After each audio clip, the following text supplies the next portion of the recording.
আসসালামু আলাইকুম ওয়া রাহমাতুল্লাহি ওয়া বারাকাতুহু। নাহমাদুহু ওয়া নুসাল্লি আলা রাসূলিল কারীম, আম্মা বা'দ। আমি এখানে আজকে বক্তৃতা করব না, শুধু একটা কথা বলবো। আমাদের নেত্রী সাহেব চরমোনাই 2024-এর আগস্টের গণবিপ্লবের ঘোষণা করেছেন। আমাদের মিশন শেষ না, বাংলাদেশের রাষ্ট্রীয় পর্যায়ে ইসলাম প্রতিষ্ঠা পর্যন্ত আমরা বিশ্রাম নেব না। আমাদের নেতা পীর সাহেব চরমোনাই এই ঘোষণা বাস্তবায়ন করার জন্য বাংলার টেকনাফ থেকে তেতুলিয়া পর্যন্ত আল্লাহর কোরআনকে বিজয় করার জন্য পরিশ্রম করার জন্য আমরা প্রস্তুত আছি ইনশাআল্লাহ। আমাদের পীর চরমোনাই রাহমাতুল্লাহ আলাইহি বলেছিলেন, শুধু নেতা নয়, নীতির পরিবর্তন চাই। বাংলাদেশের নেতার পরিবর্তন অনেকবার হয়েছে, ক্ষমতার পরিবর্তন অনেকবার হয়েছে, চেয়ারের পরিবর্তন অনেকবার হয়েছে, এদেশের মানুষের ভাগ্যের পরিবর্তন হয় নাই। আর আমরা পুরাতন কোন বউকে নতুন শাড়ি পরে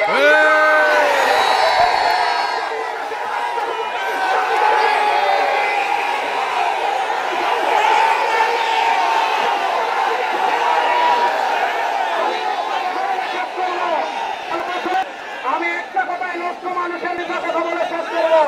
2024-এর 9 আগস্টের গণবিপ্লবে নেতৃত্ব দিয়েছেন আমাদের নেতা শাহেখ চরমোনাই। সামনে থেকে নেতৃত্ব দিয়েছেন আমাদের নেতা পীর সাহেব চরমোনাই। এদেশের আধিপত্যবাদী শক্তির মোকাবেলায় সবচেয়ে ক্যারিসমাটিক লিডার পীর সাহেব চরমোনাই। আমরা দেখেছি 2024-এর 9 আগস্টের গণবিপ্লবের পর আমরা দেখেছি, নাম বলছি না, কেউ কেউ বাংলাদেশে আল্লাহকে নিয়ে কটূক্তি করছেন, নবীকে নিয়ে কটূক্তি করছেন। আজকের চরমোনাই ময়দান থেকে সুস্পষ্ট ঘোষণা করছি, এই পরিবর্তিত বাংলাদেশে আল্লাহকে নিয়ে কটূক্তি করলে তার জিহ্বা চলে বেরোবে। আমার নেতা ঘোষণা দিয়েছেন, সংসদে কোরআনের আওয়াজ আলবে, প্রস্তুত আছেন মুসলমান? দেখা হবে রাজপথে ইনশাআল্লাহ। আসসালামু আলাইকুম।